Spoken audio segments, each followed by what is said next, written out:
Twist కానీ ఇవి pain వస్తుంటాయి అంటే కొంతమంది ఏం చేస్తారు ఇప్పుడు ఫిమేల్కి ఎక్కువ రిస్క్ ఫ్యాక్టర్ అనేసి అన్నారు కదా.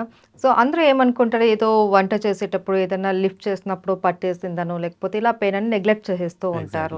దానికి ఏదో ఒకటి పెయిన్ కిల్లర్స్ వాడేయడము అలా. బట్ ఇలా నెగ్లెక్ట్ చేయడం వల్ల ఫర్దర్గా వాళ్ళు ఎలాంటి ప్రాబ్లమ్స్ ఫేస్ చేయాల్సి వస్తుంది? అంటే చాప కింద నీళ్ళు లాగా అనమాట.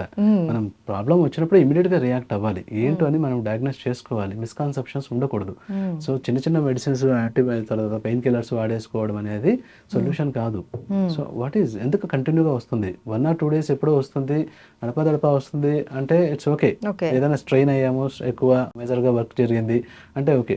అలా కాకుండా కంటిన్యూస్ గా 1 day 2 day 3 day 4 days weekly ఒక వీక్ లో 5 or 6 days కంటిన్యూగా వస్తుంది, ఒక మంత్ లో మోర్ దాన్ 20 days కంటిన్యూగా ఉంది అంటే కనుక we need to think of about it whether it is any chronic disease అంటే అండర్లైన్ గా ఏదైనా క్రానిక్ డిసీజ్ రన్ అవుతుందా అనేది మనం కంపల్సరీగా డెఫినెట్ గా మనము ఒక బ్లడ్ టెస్ట్ కానీ ఎక్స్రే కానీ ద్వారా మనం కంపల్సరీ చేయించుకోవాలి, నెగ్లెక్ట్ చేయకూడదు.